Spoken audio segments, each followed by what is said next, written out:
तीनों राज्यों के अंदर बीजेपी किसी मुख्यमंत्री के चेहरे को पेश नहीं कर रही है। क्या ये जनता के बीच में इसका कोई रिफ्लेक्शन आपके सर्वे में दिखाई पड़ा कि लोग चाहते हैं किसी के मुख्यमंत्री को पेश किया जाए या ऐसे ही चले? हमने इस पे एक सवाल अलग से पूछा भी था, बीच में एक स्नैप पोल किया था, तब ये सवाल पूछा भी था कि क्या मुख्यमंत्री का चेहरा देना चाहिए। तो भाजपा के भी बहुतायत में मतदाता ये कह रहे थे कि वो चेहरा देना प्रेफर करें। तो मुझे और मजे की बात ये आशुतोष की ये भाजपा की ही स्थापित पॉलिटिकल लाइन है। कैप्टन दे करके चेहरा दे के चुनाव लड़ना, ये दरअसल पॉलिटिकल टूल की तरह से बीजेपी ने ही इसको फाइन ट्यून किया था, बीजेपी ने ही इसको आगे बढ़ाया था। तो आज जब वो अपनी लाइन के उलट प्ले कर रहे हैं तो ये थोड़ा सा अजीब उनके मतदाताओं को भी लग रहा है और वो दिखाई देता है आंकड़ों में। अब ये दांव सही होगा या गलत होगा, अगेन वही बात है कि दांव खेला है। अब इसको हम देखेंगे कि रिजल्ट्स में किस तरीके से आता है, लेकिन कन्वेंशनल विजडम ये कहती है कि उनको चेहरा और जो भी पॉपुलर चेहरा है उसको आगे करना चाहिए, और जिस चेहरे को भी आगे करें उसके पीछे पूरी ताकत लगानी चाहिए। कन्वेंशनल विजडम तो ये कहता है। अनकन्वेंशनल पॉलिटिक्स में किस तरीके के नतीजे आएंगे रिजल्ट्स में पता लगेगा।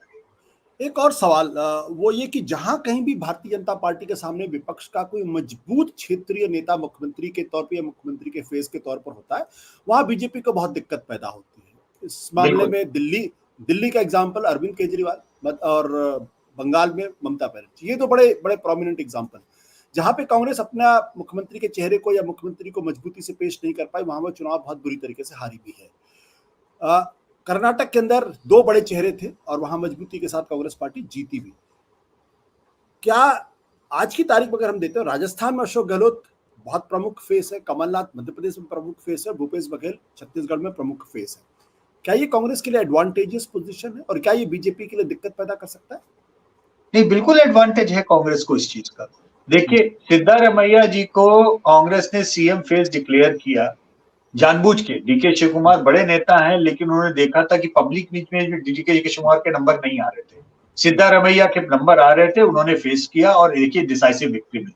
2018 में आप याद कीजिए, सचिन पायलट चेहरा थे कांग्रेस के और बड़े परिवर्तन का जो एक मिला, उसमें गहलोत साहब की पॉपुलैरिटी लगी होगी, लेकिन दरअसल कैंपेन में फ्रंट जो था वो सचिन पायलट का था और एक फ्रेशनेस है और चेंज है, उसका एक उनको फायदा हुआ था। कमलनाथ जी का चेहरा केवल अब ज्योतिरादित्य सिंधिया के निकलने के बाद तो और भी ज्यादा उसका फायदा है। बघेल साहब पॉपुलर है ही, तो निश्चित तौर पे चेहरा प्रोजेक्ट करने का फायदा मिला है कांग्रेस को। दूसरी चीज, चेहरा न प्रोजेक्ट करके हाल फिलहाल में केवल एक ही चुनाव उन्होंने सफलता से जीता है, वो है हिमाचल का।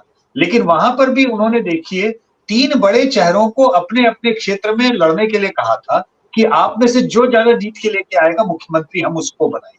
तो वो भी एक ओपन स्ट्रेटेजी थी जहां 3 चेहरे उन्होंने दिए, क्योंकि उनके पास में उस समय बड़ा चेहरा उस तरीके का राजा साहब की डेथ के बाद में कोई चेहरा था भी नहीं। मतलब एक बड़े नेतृत्व के वैक्यूम होने के बाद में ये उम्मीद करना कि रातों रात वो बड़ा चेहरा ढूंढ लाएंगे, ये गलत होता। लेकिन निश्चित तौर पर उनको एक चेहरा देने का लाभ इन आंकड़ों में दिखाई दे रहा है, और चेहरा न देने का फिलहाल नुकसान भी बीजेपी को जो हो रहा है वो भी इन आंकड़ों। इन तीनों राज्यों में सबसे बड़ा मुद्दा क्या दिखाई पड़ा, जो ओवर आर्चिंग थीम है इन तीनों राज्यों की? ओवर आर्चिंग थीम जो है वो तो बड़ी विचित्र सी है आशुतोष, क्योंकि आगे मुद्दे और चुनावी मुद्दे ये दो अलग अलग चीजें होती हैं, हम देख चुके हैं। बेरोजगारी लगातार बड़ा मुद्दा है, हर जगह पे है, छत्तीसगढ़ में भी है। एक बात बताएं, जबकि वहां पे बेरोजगारी की ऑफिशियल दर पूरे भारत में सबसे कम है, लेकिन ऐसा नहीं है कि वहां बेरोजगारी मुद्दा नहीं, बेरोजगारी मुद्दा है। महंगाई बहुत बड़ा मुद्दा बनी, इससे कोई वो नहीं। एक इंटरेस्टिंग थिंग ये है कि पहले लोकल करप्शन ये बहुत बड़ा मुद्दा अक्सर बन जाता था। समहाउ इस बार ये पिछले कुछ समय से मैं देख रहा हूं, कर्नाटक के चुनाव में लोकल करप्शन मुद्दा बना, लेकिन बाकी चुनाव में उस तरीके से मुद्दा बड़ा बन नहीं रहा है। तो या तो उसका कारण यह है कि पॉलिटिकल करप्शन का स्वरूप बदल गया है, कि वो लोकल के बजाय ज्यादा सेंट्रलाइज्ड हो गया है हर जगह पे, शायद ये कारण हो सकता है। पॉलिटिकल फंडिंग जैसे सेंट्रलाइज्ड हुई है, तो जनता को शायद आमना सामना उस तरीके से नहीं हो रहा, या एक करप्शन को लेकर के जनता के बीच में एक क्या कह सकते हैं कि मिनिमम क्या लघुत्तम समापवर्तक की तरह से एक मिनिमम क्राइटेरिया बन गया है कि इतने करप्शन को करप्शन नहीं माना जाएगा। मतलब एक विचित्र स्थिति वो भी आ जाती है।